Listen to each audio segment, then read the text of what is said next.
Welcome to the special webinar, Biden administration and the ROK US. 바이든 행정부와 한미 동맹이라는 제목으로 주최되는 웨비나에 오신 여러분 특별합니다. 환영합니다. 매일경제신문과 세종연구소가 공동으로 주최하는 웨비나이고요. 저는 우정엽 세종연구소 미국 연구센터장입니다. 먼저 시작하면서 어려운 시기에 여러분과 여러분 가족 모두에게 건강이 있기를 바라고요. 또한 전 세계에서 함께해 주신 여러분에게 감사의 말씀 드리고 싶습니다. 오늘의 세션은 백학순 세종연구소장님의 말씀으로 시작하도록 하겠습니다. 예, 감사합니다, 센터장님. 안녕하십니까? 여러분, 매일경제신문과 세종연구소가 바이든 행정부와 한미동맹이라는 주제로 주최하는 특별 웨비나에 오신 여러분 환영드립니다. 저희가 한국과 미국 양측의 서로의 상황을 정말 잘 알고 있는 전문가들을 모실 수가 있었습니다. 한미 동맹뿐만 아니라 대북 정책의 전문가들이라고 하실 수 있는데요. 미국 측을 먼저 소개를 드리자면 브리킹스 연구소에도 몸 담으셨고 또 국무부에도 계셨던 분입니다. 에반스 리비어 전 국무부 동아태 수석 차관보님, 스콧 스나이더 미국 외교협회 선임연구원이십니다. 고맙고요. 또 한국 쪽에서는 국립외교원의 교수로 계신 김현욱 교수님 그리고 조동준 서울대 교수님께서 함께 해주셨습니다. 두 분 교수님 참여해 주셔서 감사드린다는 말씀 올리고 싶습니다. 또 유주연 님을 비롯한 참석자 여러분에게도 특별한 감사의 말씀 드립니다. 이제 조 바이든 당선자가 확정이 되면서 바이든 행정부의 한미 동맹과 또 대북 정책에 대한 관심이 높아지고 있는데요. 저희가 향후에 어떠한 협력이 있을지, 어떠한 정책이 있을지에 대한 큰 기대가 생기고 있습니다. 그리고 대북 문제의 해결도 저희가 바라보게 되는데요. 말씀을 마무리를 지으면서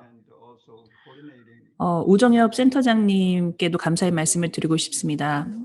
매경과 함께 오늘의 자리를 준비해 주시고 또 오늘 행사를 맡아서 진행해 주신 것에 대해서도 고맙다는 말씀 드리고 싶습니다. 모두 즐거운 세션 되기를 바랍니다. 분명히 건설적이고 또 유익한 그런 세션이 되리라 믿어 의심치 않습니다. 예, 감사합니다, 박사님. 그럼 바로 시작하도록 할까요? 네, 저희 패널 미팅의 첫 번째 질문을 드리도록 하겠습니다. 미국과 한국에서 서로에 대해서 무엇을 기대하는가에 관한 질문입니다. 동맹에 관해서 무엇을 기대하는 것인데요. 동맹의 역할 그리고 동맹을 관리 유지해 나가는 데 서로에 대한 기대치가 무엇인지 말씀해 주시기 바랍니다. 에반스 리비어 전 차고모님 말씀해 주시기 바랍니다. 네, 감사합니다. 네, 오늘 저녁 그리고 또 지금 한국은 아침인데요. 이렇게 함께하게 되어서 기쁩니다. 저희가 주어진 시간이 많지 않기 때문에 간략하게 빠르게 말씀드리겠습니다. 지난 4년 동안은 상당히 어려웠습니다. 미국의 동맹 파트너들에게는 상당히 어려웠던 시기였죠. 제 인생 동안을 통틀어서 미국의 동맹 시스템이 우리가 지난 4년 동안 봤던 일들을 본 적은 없었습니다. 미국 대통령이 동맹의 가치와 그리고 또 유용성에 대해서 의문을 제기한 적이 없었고 그리고 또 우리의 동맹 파트너들을 에 대한 처우를 보면서 그리고 또 우리의 적대국 리더들에게 대한 처우는 정말 전례 없는 것이었습니다. 그리고 또 한국에 대한 비판을 트럼프 대통령이 했었는데요. 사실 한국은 우리 동맹국 중에서도 가장 많은 기여를 담당을 하고 있는 동맹국가 중에 하나입니다. 그 어떠한 동맹국가도 그와 같은 모습을 보이지 않고 있기도 하죠. 그리고 또 이 분담금 협상과 관련해서 보였던 모습은 트럼프가 정말로 얼마나 거래를 기반으로 트랜잭션을 한 그러한 관계를 중요시하는지를 볼 수가 있고요. 그래서 정말 용병을 마치 고용을 하는 듯한 그러한 태도를 보이는 것을 볼 수가 있었습니다. 자신의 방식대로 되지 않으며 보이는 반응은 정말로 좀 보기 불편했었습니다. 그리고 또 만약에 자기의 말을 따르지 않으면 한반도의 안보가 위협을 받을 수 있다라고 이야기하기도 했었죠. 그러나 이제는 이 모든 것을 끝낼 수 있는 메커니즘이 생길 것이고, 그리고 동맹이 다시 이 예측 가능한 정상적인 궤도로 올라설 것이라고 생각을 합니다. 네, 바이든은 다시 이 미군을 줄이겠다라고 하면서 한국에 대한 착취를 하지 않겠다라고 그렇게 이야기를 했었죠. 그리고 또 신행정부는 이 SMA 방위비 분담금 특별 협정에 대한 대화를 이어나가면서 이 협정을 윈윈의 결과를 가져올 수 있도록 이어갈 의지를 보일 것이라고 생각을 합니다. 그리고 또 빠르게 진행이 될 것이라고 신행정부에서 말이죠. 저는 생각을 합니다. 그리고 또 한국은 물론 또 바이든 팀에게 어떠한 우려성을 한국이 갖고 있는지를 이야기를 해야 한다고 생각을 합니다. 바이든 쪽에서는 현재 한반도에서의 군을 유지하는 것에 대해서 강력한 의지를 보인다고 생각을 합니다. 미국은 완전한 배치, 그리고 또 이 주한미군에 대한 지지를 보일 것이라고 생각합니다. 특히나 북한이 장거리 미사일을 실험 발사를 몇 달 안에 하게 된다면 저는 그것에 대해서 우려를 갖고 있는데요. 그래서 그와 같은 주한미군에 대해서는 강력한 지지를 가질 것이라고 생각을 합니다. 그리고 또한 이 전작권과 관련을 해서는 바이든 팀에서 일하고 있는 사람들은 이 조기 전작권 전환 과 관련을 해서는 그러나 한국 쪽이 대할 때 좀 조심스럽게 해야 할 것이라고 생각을 합니다. 그리고 또 중국과 인도 태평양과 관련을 해서는요. 바이든은 아마 한국의 딜레마를 잘 알고 있다고 생각을 합니다. 그래서 바이든 행정부는 우리 편에 서거나 아니면 반대편이다라는 태도는 보일 가능성이 상당히 낮다고 생각을 합니다. 훨씬 더 트럼프 행정부보다 이것을 지혜롭게 대처를 할 것이라고 생각을 합니다. 그리고 마지막으로 한국 쪽에서는 한국이 미국의 그리고 다른 파트너들이 옹호하는 가치와 원칙을 준수한다. 특히나 인도 태평양 지역의 자유와 그리고 또 개방되는 인도 태평양 지역을 지지한다라는 걸 할 때 이것을 잘 알고 있다라는 것을 인지한다는 것을 보여준다고 생각을 합니다. 네, 감사합니다. 초청해 주셔서 감사드리고요. 저도 동의를 하는 바인데 한미동맹 관리에서는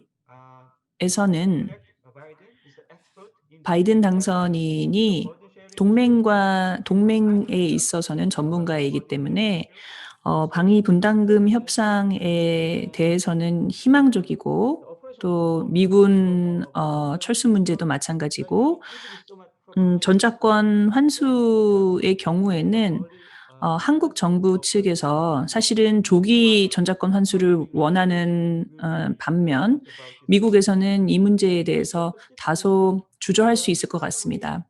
태평양 문제에 있어서는 리비어 차관보님의 말과 비슷하게 한국에게 선택의 여지가 주어질 거라고 생각을 합니다. 그런데 마지막 말씀하신 부분에 대해서 제가 더 말씀드리고 싶은데 맨 마지막에 가치와 또 위협에 대한 인식을 같이 해야 된다라고 말씀하셨는데 여기에서는 두 행정부 간의 차이가 있을 수도 있다라고 생각합니다.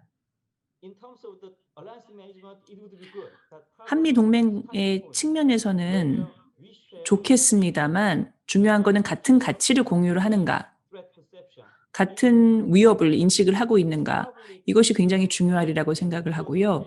그렇기 때문에 두 행정부는 어떠한 가치를 공유하고 있는가, 위협을 어떻게 바라보고 있는가에 대해서는 좀 합치된 의견을 보기까지 시간이 좀 걸릴 것 같습니다. 예, 감사합니다, 조 박사님. 스캇에게 넘기겠습니다.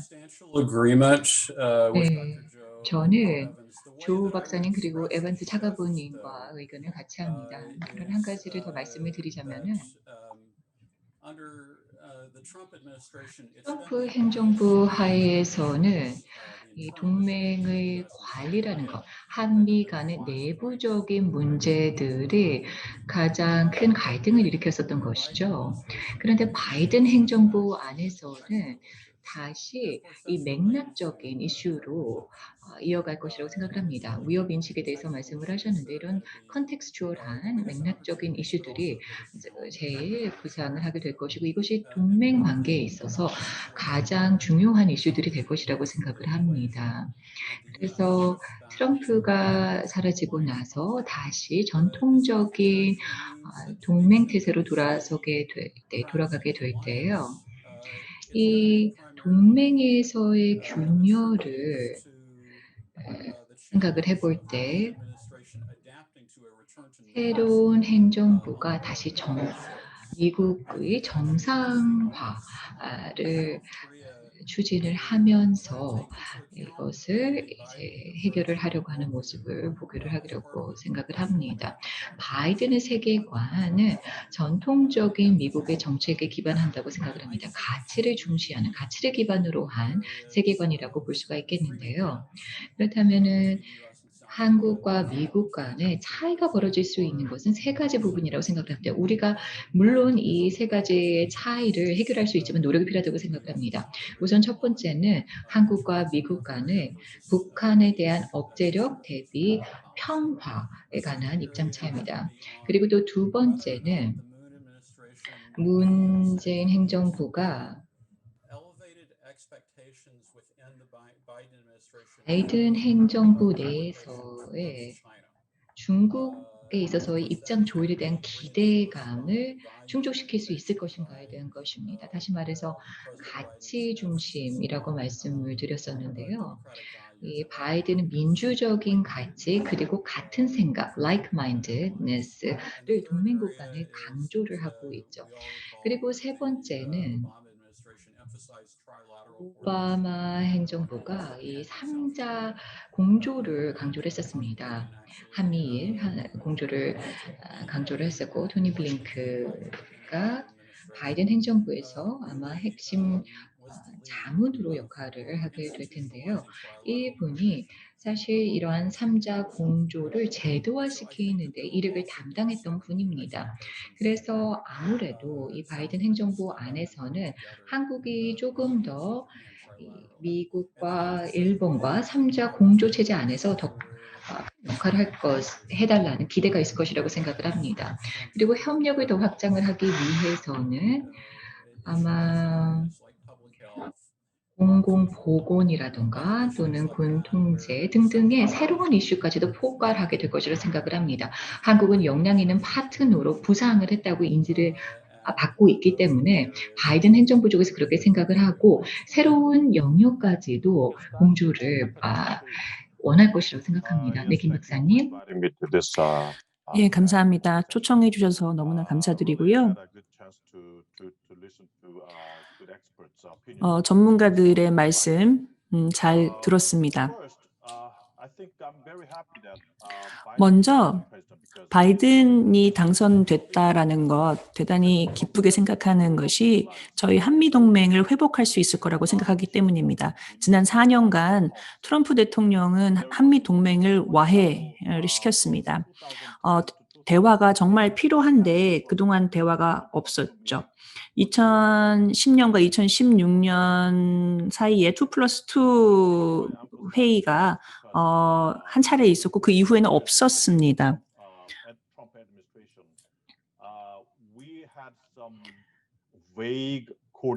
저희가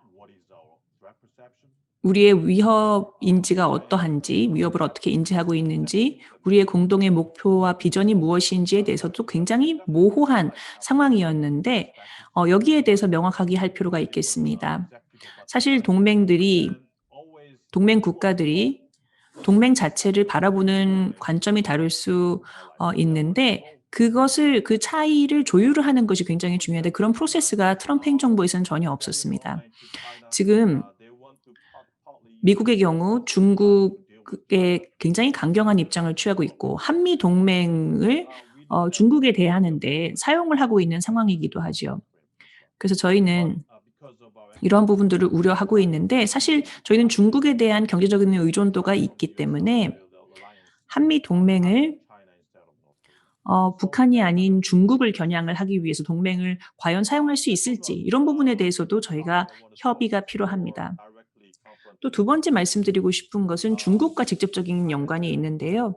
중국의 역할은 상당히 중요합니다. 바이든이 대통령에 취임한 이후에도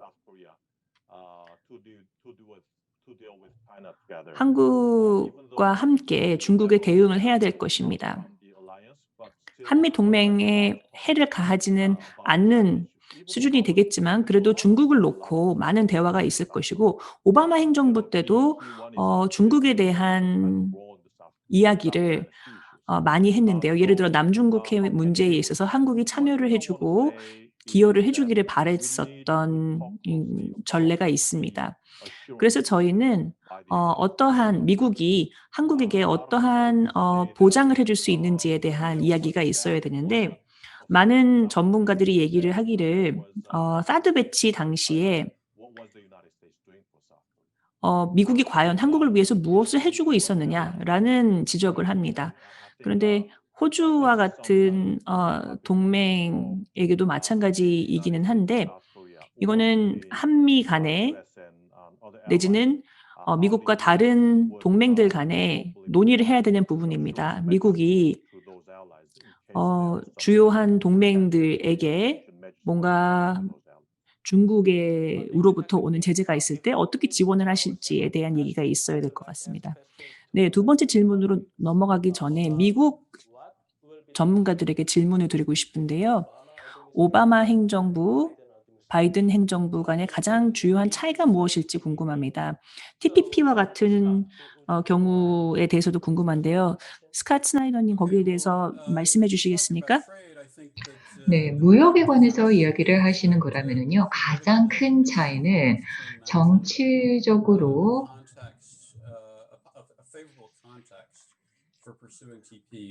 이 TPP를 추구를 하는 데 있어서 우호적인 컨텍스트, 맥락을 생성하기는 어렵습니다. 그래서 지금 이와 같은 다자 체제들이 사실 2016년 선거에도 그랬었고요. 계속 조금 더 쇠퇴하고 있는 것을 볼 수가 있는데요. 이번 대선을 치렀다고 해서 다시 다자 무역 체제로 복구를 할 것이다라는 큰 희망을 갖기는 어렵다고 생각을 합니다. 아마 미국의 여론은 그러나 미국이 전통적인 리더십 역할을 수행을 하고 또 동맹을 기반으로 해서 국제사회 안에서의 공동의 목표를 추구하는 것을 찬성한다고 생각합니다. 네, 저도 스캇이 한 이야기에 전적으로 동의합니다만 하나 더 첨언하자면 이번 캠페인 동안 민주당의 이야기를 들어보면 어디에 강점이 있었느냐? 미국 근로자를 돕고 또 저희 고용 상황을 안정화시키고 일자리 창출을 하는 데에 집중이 되어 있었지 세계화나 국제 무역 또 무역 협정에 대한 언급은 거의 없었다고 보실 수 있겠습니다. 지금 스캇 스나이더님께서 말씀하신 현상이 거기에 반영된다고 생각합니다. 예, 그러면 두 번째 주제로 한번 넘어가겠습니다. 북한 문제인데요. 제가 그러면 저희 미국 패널리스트들에게 질문드리고 싶습니다. 바이든 행정부가 어떠한 대북 정책을 가질 수 있다고 생각하는지, 그리고 한국 전문가들께서는 향후 전망과 과제는 무엇인지, 대북 정책에 있어서 한미 간에 어떠한 조율이 필요할지에 대한 질문을 드리고 싶습니다. 그러면 김현옥 교수님께 먼저 발언 부탁드립니다. I think Biden government's North Korea 네, 바이든 행정부의 대북 정책은 트럼프 행정부의 정책보다 더 강경할 것이라고 생각을 합니다. 원칙을 기반으로 해서 전문적인 대화와 그리고 협상, 추진을 예상할 수가 있는데요. 물론 민주당의 플랫폼을 활용을 할 것이지만, 그러나 바이든은 러시아거나 이란과의 이야기를 할 때와 비교를 했을 때 미국은 사실 군비 통제, 대북에 있어서는 군비 통제는 더 그 비중이 줄어들 것이고, 오히려 또 전통적인 미국과 북한 간의 주제들이 나올 것이라고 생각을 합니다. 뭐 검증이라던가 그리고 또 비핵화 등등의 전통적인 주제들이 강조가 될 것이라고 생각을 합니다. 그리고 또 한국과의 조율이 필요할 텐데요. 아마 단계적으로 점진적인 북한과의 그 관계 추진을 추구할 것이라고 생각을 하고, 이것도 어쩌면 북한이 원하는 것일 수도 있겠죠. 왜냐하면은 비핵화의 궁극점이 무엇인지를 명확하게 파악하기 원하지 않을 수 있고, 한국과 미국 간의 입장 차이가 여기에 있어서는 좀 있을 수 있다고 생각을 합니다. 그리고 두 번째로는 중국의 역할에 대해서 생각을 해볼 수가 있는데요.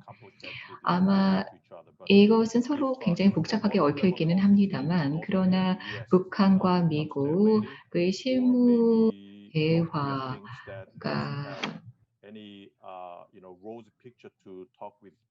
일어나지 않거나 또는 바이든 정부와의 어떤 장밋빛 전망이 점쳐지지 않는다면은 북한 쪽에서 바이든 쪽과 대화를 거부할 수도 있습니다. 그래서 진지하게 협상 테이블에 임하지 않으려고 할 수도 있기 때문에 중국의 역할이 상당히 중요하다고 생각을 합니다. 미국이 중국을 심각하게 비판을 해왔었는데 최근 들어서요. 그래서 중국과 또 북한의 관계가 더 긴밀해질 수 있는 가능성이 있다고 생각을 합니다.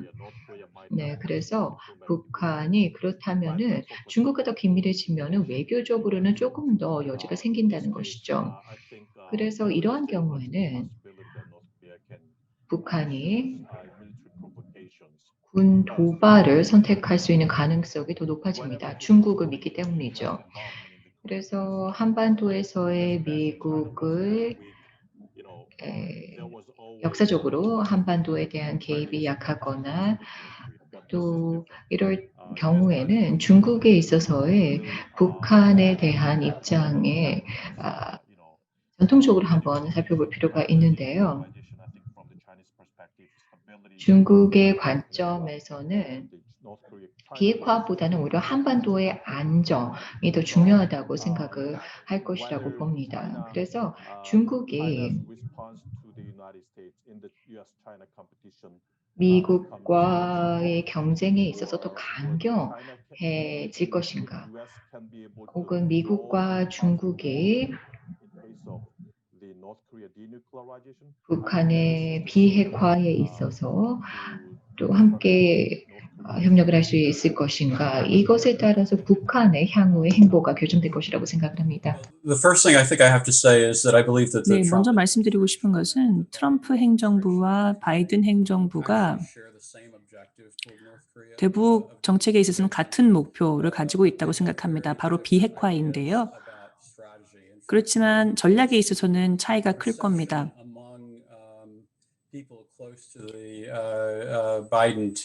바이든 팀의 측근들의 이야기를 들어보면 전략이 부재해서 답답했다라는 이야기, 즉 트럼프 행정부에서의 전략 부재로 답답했다라는 이야기를 바이든 행정부 측근들로부터 듣게 되는데, 그렇기 때문에 단계적이고 바튼업인 상향식의 접근 방법을 저희가 예상할 수 있겠습니다.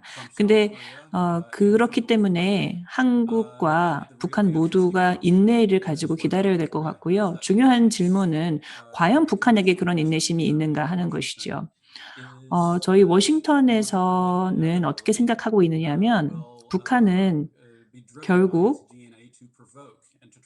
도발을 하고 환경을 흐트러뜨려 놓으려고 하는 그런 천성이 있기 때문에 결국에는 그와 같은 접근을 하게 될 것이다 예상을 하고 있지만 이번에는 다른 행보를 보이지 않을까 얘기를 합니다만 저는 이렇게 생각합니다. 북한이 도발을 할 때 오히려 그것이 약점으로 잡힐 수 있기 때문에 기다려야 될 거라고 생각합니다.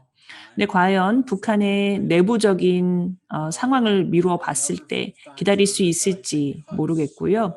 두 번째 생각해야 되는 변수 하나는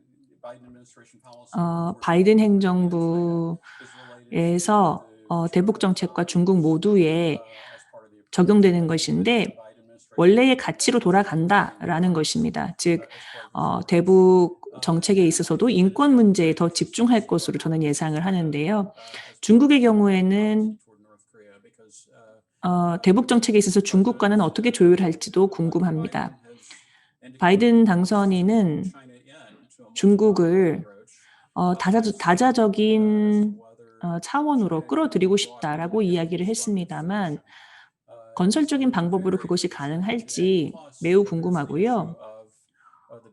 거기에 더해서 미국과 중국 간의 라이벌리가 여전히 있습니다. 물론 지금과 같이 적대적이지는 않겠습니다만 그래도 계속되는 경쟁 관계에 있기 때문에 북한 문제에 있어서도 북한을 대하는데 같이 갈 수 있을지도 궁금합니다. 네, 감사합니다. 조 교수님.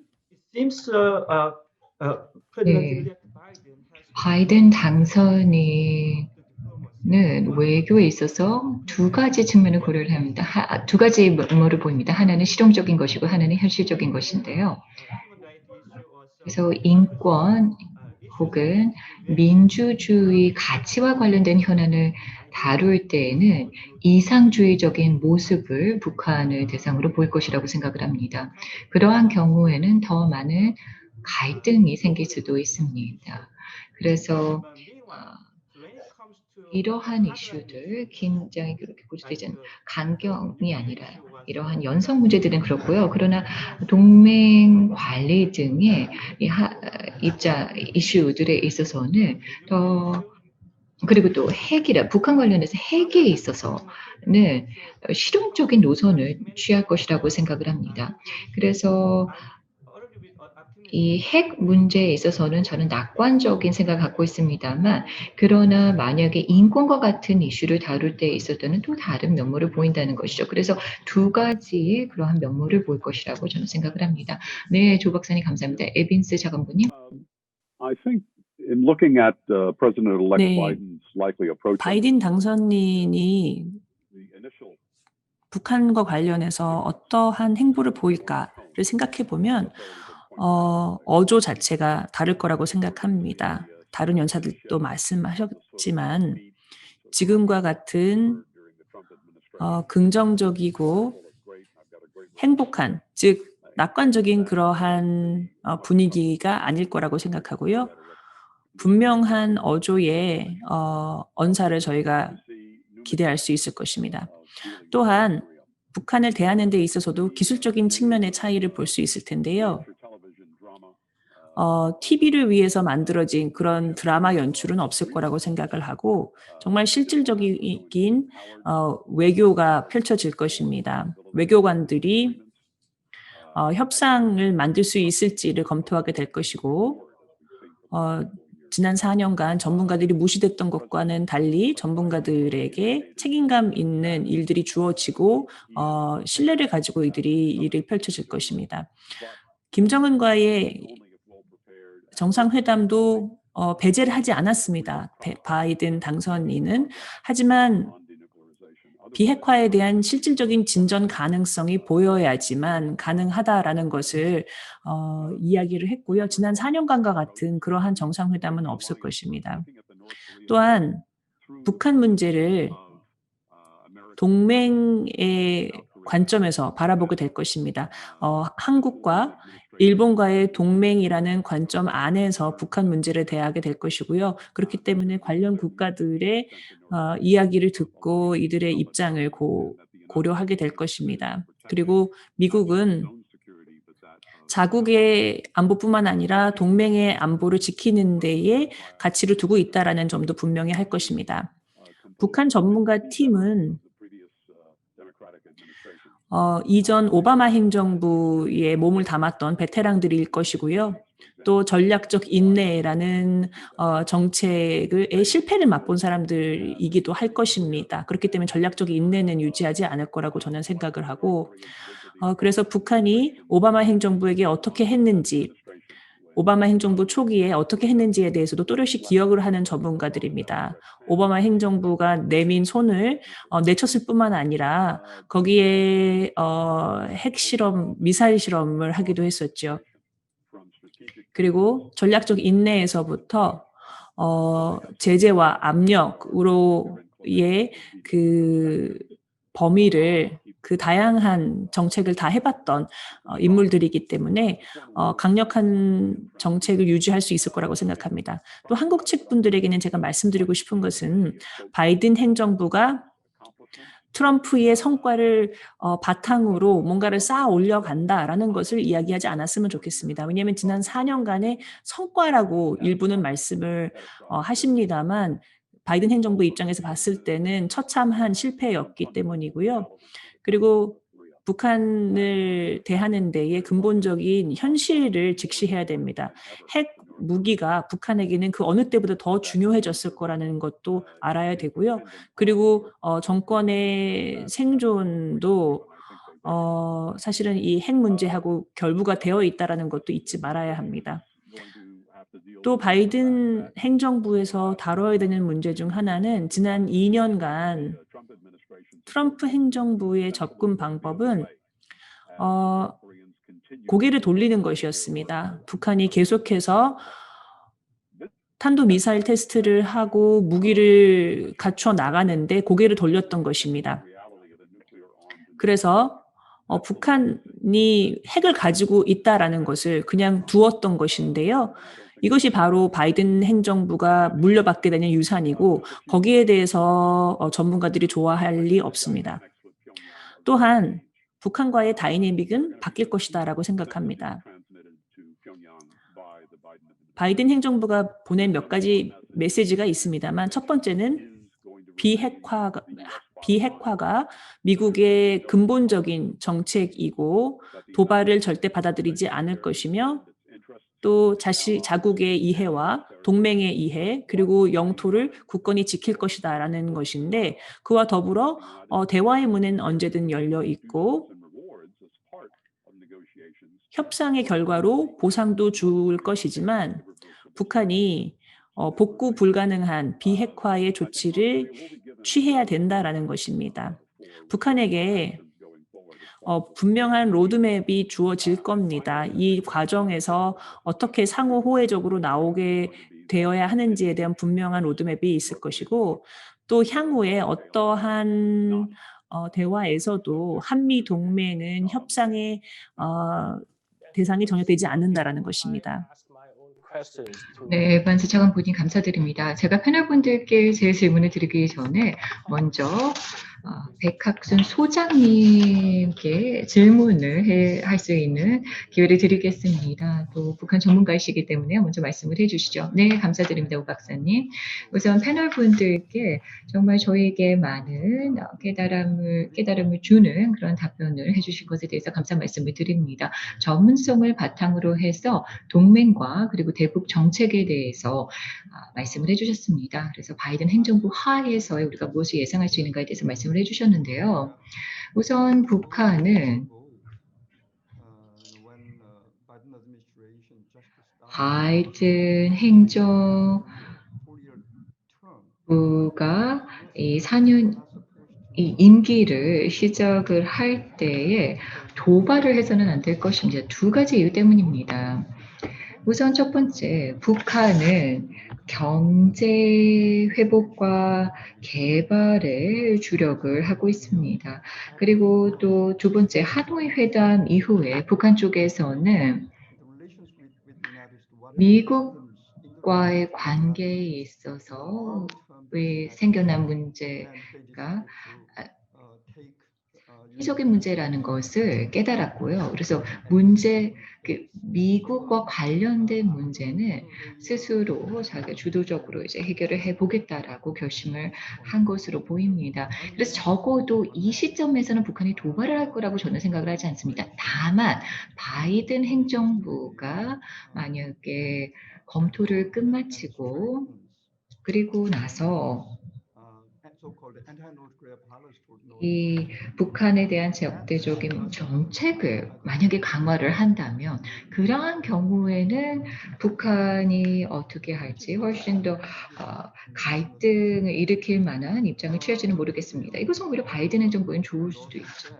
그러나 어쨌거나 앞서서 이야기가 나왔듯이 우리는 항상 이 심각한 북한의 핵과 탄도미사일 위협을 인지를 하고 있습니다.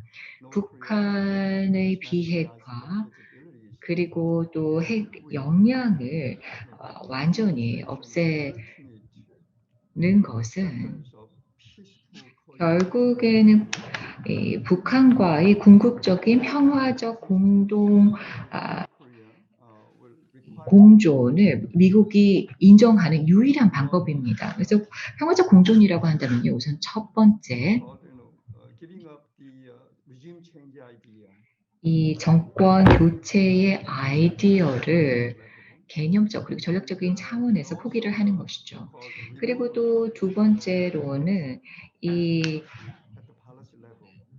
적대적 북한 정책을 이 정책 중에서 완전히 제거를 하는 것입니다. 그래서 우선 제가 질문을 드리고 싶은 것은요. 우선 첫 번째, 바이든 행정부가 과연 그럴 수 있을 것인가? 이러한 제가 말씀드린 북한과의 평화적 공존을 바이든 행정부가 수행할 수 있을 것이라고 생각을 하십니까? 그리고 만약 그렇다면 얼마나 빨리 이것을 할 수 있을 것인가이고요. 그리고 두 번째로는 스코트 씨께서 말씀하신 거와 연관이 되어 있습니다. 바이든 행정부의 인수팀은 어떤 확고한 전략을 이 시점에서 북한을 대상으로 해서 세운 것 같지는 않습니다. 물론 지금 현재 그와 같은 전략을 세우고 있는 과정이라고 생각을 합니다. 그래서 스캇 씨에게 질문을 드리겠습니다. 그렇다면은 한국이 더 기여를 하고 바이든 행정부에게요. 바이든 행정부의 대북 정책에 또 기여를 할 수 있는 여지가 그만큼 더 크다는 것인지 질문을 드리고 싶습니다. 에반스 차관보님께서 한국이 더 기여할 수 있다라고 말씀을 하셨죠. 조 바이든 행정부 하에서는 이 동맹을 중요하게 생각한다라는 맥락에서 봤을 때이죠. 그래서 한미 동맹이 중요하다고 생각을 할 때 한국이 더 어떤 기여할 수 있는 여지가 있는지 질문 드리고 싶습니다. 네, 백 박사님 감사드립니다. 자, 그러면은 에반스 차관보님, 자, 평화적인 북한과의 공존을 바이든 행정부 내에서 이것을 받아들일 수 있다고 생각하십니까? 저는 오래전부터 북한 문제를 연구를 했고 또 북한 관료들과도 마주보고 이야기를 했습니다. 북한의 그 외교 정책을 담당하는 담당자들과도 만났는데 이들을 만난 자리에서 위원장을 대표해서 두 가지만 요구한다. 북한이 미국과의 좋은 관계를 유지하고 비핵화를 하고 또 미국과의 관계 정상화를 위해서 딱 두 가지만 요청한다. 첫째는 북한과의 평화적인 공존을 하는 것과 두 번째는 뭔가 정권 교체와 관련된 어떠한 계획도 없애면 좋겠다라고 얘기를 한다면 우리 앉아서 얘기를 해보자. 6주면 이거 협상 끝난다라고 제가 얘기할 수 있을 것 같습니다. 이렇게 쉬우면 좋겠습니다만 지금 백 박사님께서 말씀하신 두 가지 조건은 받아들이고 또 저희가 가지고 이제 인정을 하기에 미 행정부에서 이것을 수용을 하기에는 굉장히 쉬운 조건입니다만 제가 보기에는 북한이 원하는 것은 그 이상입니다. 그리고 지금 말씀하신 그러한 조건들의 정의를 아마 북한은 달리 가지고 있을 겁니다. 즉 말씀하신 두 가지 조건을 다르게 이해하고 있을 것 같습니다. 그렇기 때문에 미국과의 관계를 좋게 가져가되 핵무기는 계속 유지하기를 바라게 될 것입니다. 그렇기 때문에 평화적 공존이라고 하는 것은 미군 철수, 한반도의 미군 철수와 한미 동맹 파괴까지도 아우르는 것일 수 있거든요. 그거는 저희가 받아들일 수 없겠습니다만 박사님이 생각하시는 것과 같은 평화적 공존을 생각을 한다라고 한다면 그렇다면 미 행정부도 받아들일 수 있을 것 같고 제가 만약에 고위 관계자라 한다면 제가 받아들일 수 있겠습니다만 거기까지 왔는지 모르겠습니다. 네, 스캇 스나이더님께서 두 번째 질문에 대한 답변을 부탁드릴 수 있을까요? 혹시 한국의 역할이 더 커질 수 있는 그러한 여지가 있다고 보시는지 궁금합니다. 답변해 주십시오. 네, 그런데 저는 앞선 첫 번째 질문에 대해서도 좀 답변을 드리고 싶습니다. 북한이 비핵화를 추구를 하는 것은 아니라는 말에 동의를 합니다. 바이든 행정부의 이 평화적 공존을 추구를 한다면 그것은 바로 이 확장된 억제력의 신뢰를 복구하는 데 주력을 하는 것입니다. 그것이 안정으로 가는 길이라고 생각을 할 것이기 때문입니다. 그래서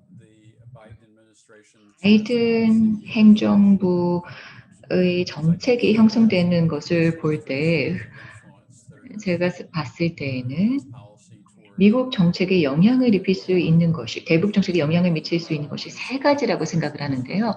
우선 첫 번째는 비확산과 관련된 우려였고요.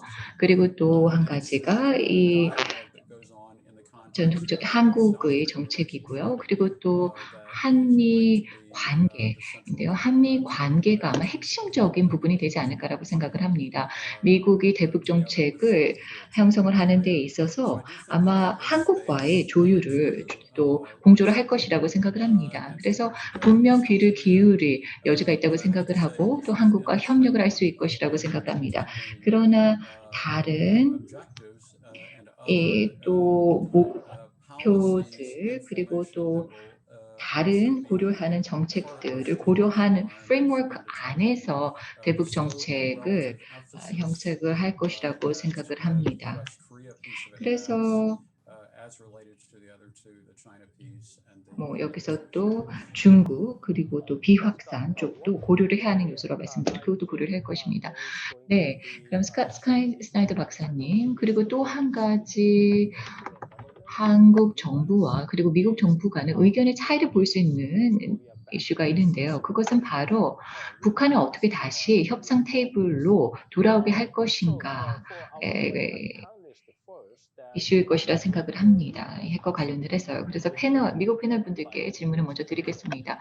바이든 행정부 안에서 북한을 다시 협상 테이블로 데려오기 위한 그런 고려를 할 것인지 어떻게 할 것인지 어떻게 생각하시는지요? 네, 정책 검토를 하면서 바로 그 문제를 전문가들이 살펴보게 될 거라고 생각을 합니다. 앞서서도 말씀드렸습니다만 어떻게 북한과 협상을 할지에 대한 관심이 클 거라고 생각을 하고 필요한 인력을 잘 배치를 하고 전문가들의 조언을 받은 그리고 비핵화에 초점을 맞춘 그런 정책이 될 거라고 생각을 합니다. 그래서 협상에 대한 관심은 충분히 있을 거라고 생각하는데 그렇다면 어떠한 인센티브를 주게 될 것인가에 대해서 말씀을 드리자면 적어도 제가 알고 있는 전문가들의 이야기를 들어보면 분명 바이든 행정부의 주요한 요직을 맡게 될 텐데요. 어떠한 북한의 의미 있는 진전이 있기 전에 인센티브를 먼저 내놓을 경우는 없을 거라고 저는 생각을 합니다.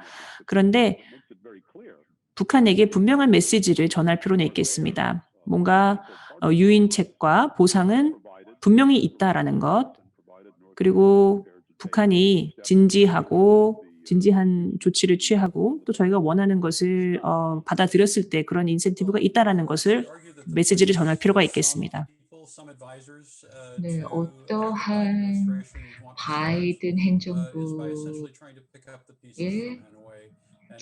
자문들은 하노이 이후에 단계적인 조치를 취하려고 할 수도 있습니다. 그래서 작은 데부터 시작하려고 할 수도 있습니다. 그렇다면 이것은 문재인 정부에서 지지를 할 것이라고 생각을 하는데요. 그런데 북한은 이제 그 이후에 어떠한 입장일까요? 공식적으로는 이제 앞으로 나아갈 준비가 되어 있다라고 이야기를 하고 있는 것 같습니다. 결국에는 북한이 선택을 해야 할 것이라고 봅니다. 북한이 어떠한 선택을 할 것인가, 바이든 행정부와 교류를 할 것이고 또 바이든 행정부와 대화를 한다면 어떠한 대화를 할 것인가, 이것을 북한이 이제 선택을 해야 할 것이고요. 그것에 따라서 결국에는 결과가 달라질 것이라고 생각을 합니다. 네, 백 박사님을 포함한 한국 패널 분들께 질문을 드리겠습니다. 북한이 다시 협상 테이블로 돌아올 수 있도록 하기 위한 한국의 역할은 무엇이라고 생각하는지 백 박사님 먼저 말씀해 주시기 바랍니다. 네, 간단한 질문을 다시 드리고 싶은데요. 트럼프 행정부의 대북 성과를 바이든 행정부에서는 캠프에서는 참사라고 생각하고 있는데, 실패라고 생각하고 있는데, 그렇다면 바이든 행정부에서는 싱가포르 선언을 수용을 할지 말지가 궁금합니다. 왜냐하면 6.12 싱가포르 선언은 어떻게 보면 굉장히 중요한 첫 발자국 같이 느껴지거든요. 비핵화와 ICB와 관련되어 있어서 중요한 첫 단계인 것 같은데 어떻게 생각하시는지 궁금합니다. 예, 그렇다면 제가 드린 질문을 한국 분들이 하시기 전에 지금 소장님께서 해주신 질문을 두 미국 전문가들께서 해주십시오. 예, 잘 모르겠습니다만 가능성이 있다고 보고 지금 사실은 그거 말고는 없지 않습니까, 저희에게? 네, 저는 약간 다른 시각을 갖고 있습니다. 제가 런던에 있을 때, 그때 싱가포르 정상회담 때 런던에 있었습니다. 그러면서 제가 싱가포르 선언이 실제로 발표되기 전에 카피를 받아볼 수가 있었는데요. 제가 런던에서 아침에 모닝커피를 마시면서 읽다가 마지막 하단 부분을 갔을 때 다음 페이지로 넘어가려고 했더니 다음 페이지가 없더군요. 이것이 첫 번째 문제라고 생각을 합니다. 그리고 두 번째, 이 공동선언을 보면은요, 북한의 수사가 들어 있습니다. 한반도의 비핵화라고 되어 있는데요. 이것이 무슨 뜻인지 잘 알 것입니다. 북한의 비핵화가 아니라 한반도의 비핵화라고 되어 있던 것이 저에게는 상당히 놀라웠습니다. 이것이 싱가포르의 전체 프로세스를 정말 잘 보여주는 사안들이라고 봅니다. 그래서 제가 생각하기에는 싱가포르 정상회담은 정말 혼란과 그리고 또 무능력, 역량 부족의 회담이었다고 생각을 합니다. 굉장히 그와 관련돼서 굉장히 많은 관심이 고조되고 보도가 있었지만 사실 굉장히 실망스러운 회담이었고요. 제가 이야기를 나눈 바이든 팀의 많은 사람들이 그와 같은 시각을 공유하는 걸로 보입니다. 네, 그러면 한국 패널 분들 다시 질문을 드리겠습니다. 한국이 그렇다면은 북한을 다시 협상 테이블로 돌아오도록 하는 데 있어서 한국이 어떠한 역할을 할 수 있을 것인가? 조 박사님도 말씀해 주시기 바랍니다. 네, 북한은 미국의 수사에 대한 생각이 다른 것 같습니다. 그래서 북한이 미국을 어떻게 바라보고 있는가를 생각해 본다면 객관적이진 않고 편향적이라고 볼 수 있겠죠. 그래서 한국 정부가 할 수 있는 것은 정보를 전달하고 미국의 진지한 입장을 전달하는 것 말고는 크게 할 수 있는 일이 있을까 싶습니다. 그래서 북한이 협상에 참여하는데 그와 같은 정보 전달의 역할을 할 수 있을 것 같습니다. 네, 김 박사님. 네, 제가 질문에 답변을 드리기 전에요. 에반스 차관보님의 말씀에 동의를 합니다. 싱가포르 정상회담의 콘텐츠도 중요하지만은 항상 문제가 되었던 것은 어떠한 구체적인 콘텐츠가 다뤄져야 하는가였는데요. 사실 CBID도 나오지 않았었습니다. 이것은 미국과 한국 쪽에서 기대를 했었던 것인데 나오지 않았었고요. 완전한 비핵화도 좋습니다만, 그러나 여기서 항상 세부적인 것들이 빠져 있었던 것이 문제였던 것 같습니다. 그래서 중요한 것은 바이든 캠프와 한국이 이야기를 한 후에 북한에게 군사 도발을 해서는 안 된다는 메시지를 보내는 것이 중요하다고 생각을 합니다. 북한 쪽에서는 아마 북한 중국 관계를 생각을 하고 그리고 또 김정은은 어쩌면 인내심을 잃고 군사적인 도발을 할지도 모르겠습니다. 만약에 그렇다면은 대화는 완전히 이제 건너가게 되는 것입니다. 대화를 하기가 어려워지는 것이죠. 그래서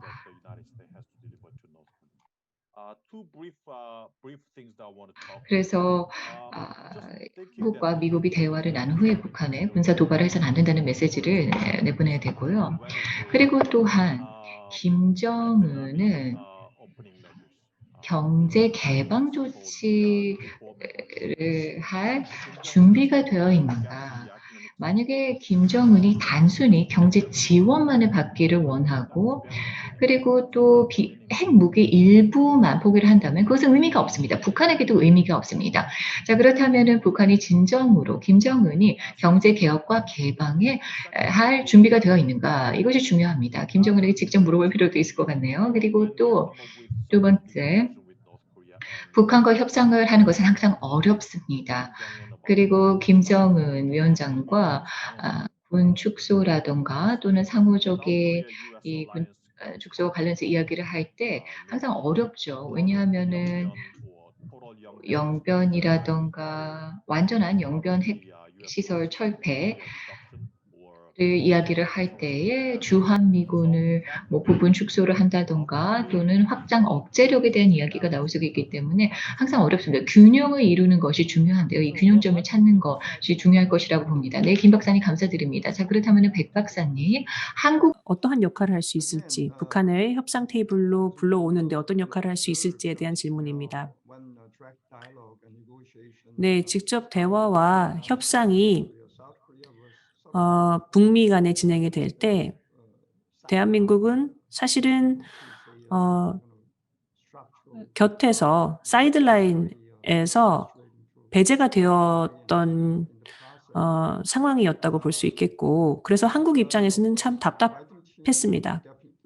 그런데 말씀하셨던 것처럼 바이든 행정부는 동맹에 집중하고 또 북한 문제를 다루는 데 있어서도 동맹을 바탕으로 하게 될 겁니다.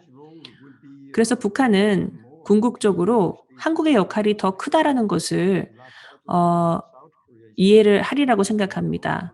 동맹국인 한국을 패싱을 하지 않는다라는 것을 북한이 이야기하게 될 것이고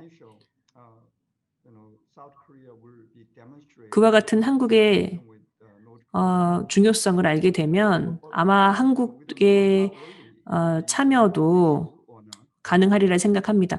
물론 얼마만큼 시간이 걸릴지는 모르겠습니다만 훨씬 더 많은 참여의 여지, 가능성이 있다고 생각하고 협상 테이블로 북한을 불러오는데 저희가 할 수 있는 일이 더 많을 거라고 생각합니다. 지속적으로 설득을 하고 압력을 가해서 비핵화 과정에 참여를 하고 평화 구축에 참여할 수 있도록 하는 것이 중요하다고 봅니다. 예, 감사합니다, 소장님. 저희 패널리스트들에게 마지막 질문을 드리고 싶은데요.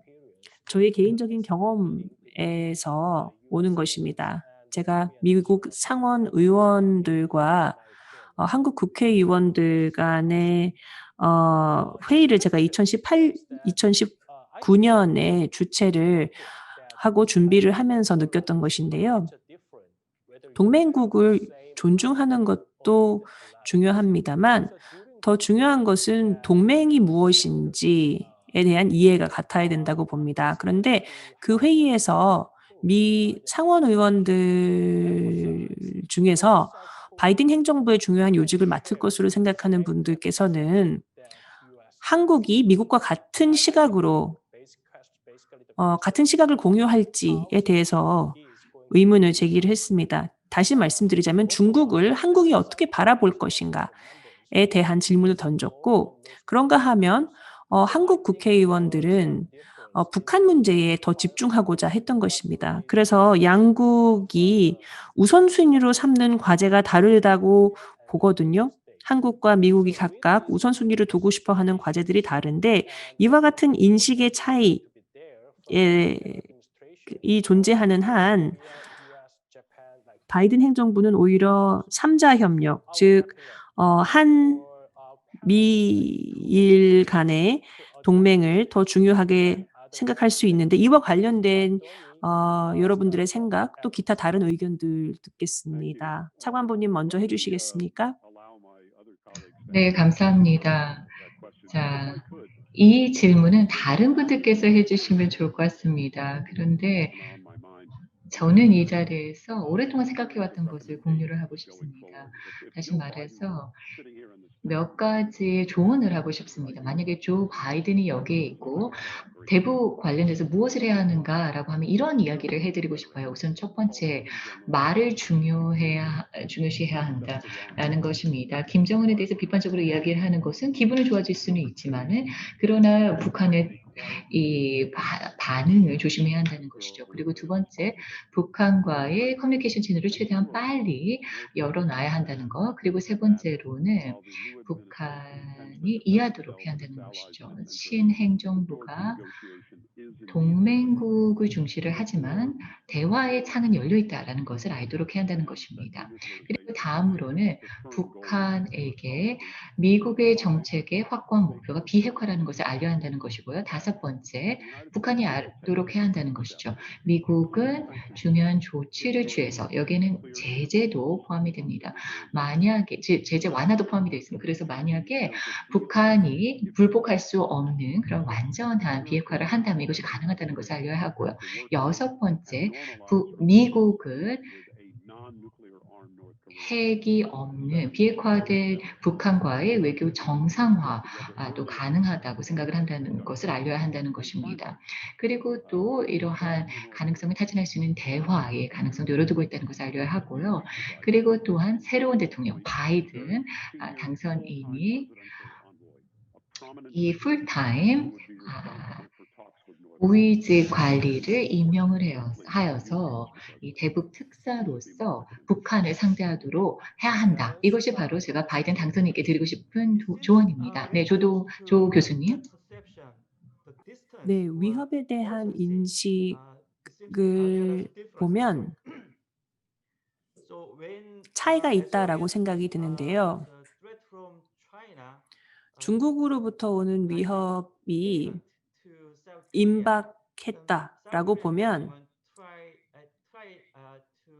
한국 정부는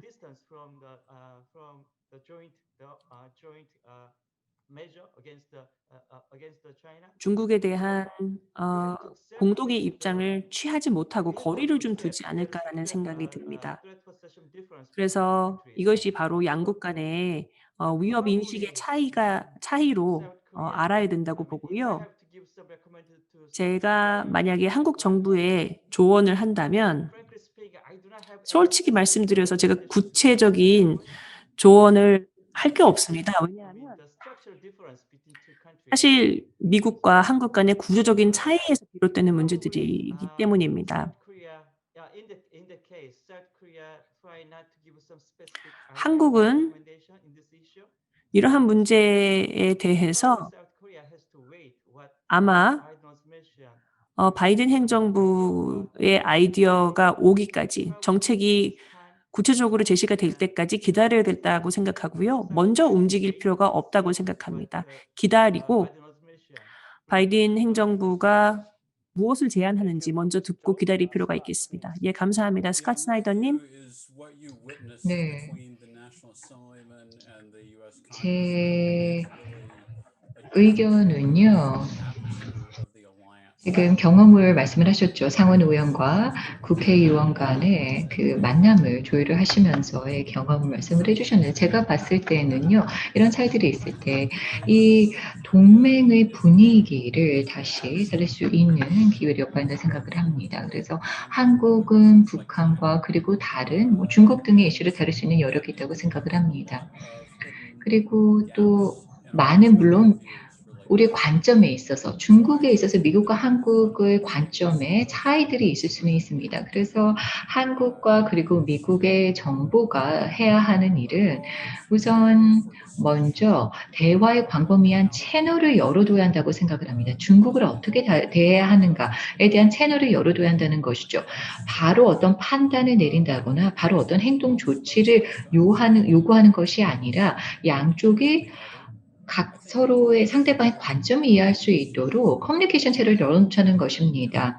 우리가 중국과 관련해서는 공동의 가치들도 있지만 또 어떻게 접근을 해야 하는가에 대해서는 의견의 차가 있을 수가 있습니다. 그리고 또 한국 대중들, 이 여론을 보면은요.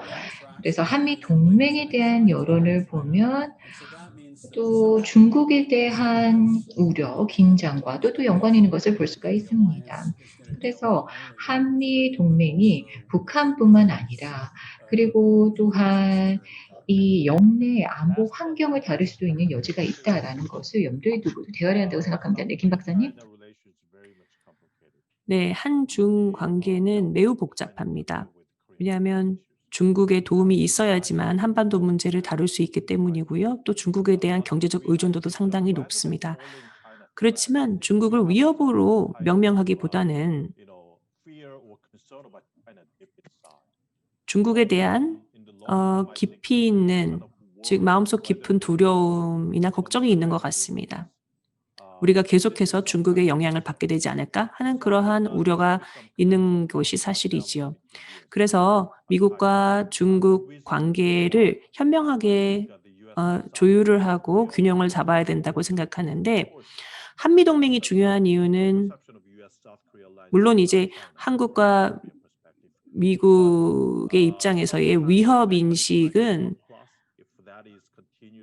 제가 보기에는 뭐 바이든 행정부에서 이어나갈지 모르겠습니다만 쿼드 플러스와 같은 것도 포함이 될 거라고 생각하고요. 쿼드 플러스 문제에 있어서는 우리가 충분히 계속 협상을 하고 참여를 할 수 있을 것입니다. 일본이나 호주도 참여를 하고 있지만 미국과의 입장 차이가 있지 않습니까?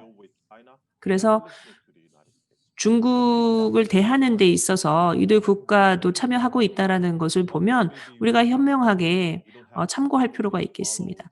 그렇기 때문에 여기에 참여하지 않더라도 중국에 압력을 가하자라는 미국의 요구를 다 받아들이지 않아도 된다라는 가능성을 여기서 열어주고 있는 거죠. 예, 감사합니다, 김 박사님. 시간이 더 많아서 충분한 대화를 할 수 있었으면 좋았을 것 같습니다. 너무나 깊이 있는 말씀들 감사드립니다. 안타깝게도 오늘 시간이 다 되었는데요. 오늘 함께해 주신 패널리스트 여러분께 감사의 말씀 드리고 싶고 특별히 매일경제신문사의 월드 널리지 포럼 스태프에게 특별한 감사의 말씀 드립니다. 감사합니다.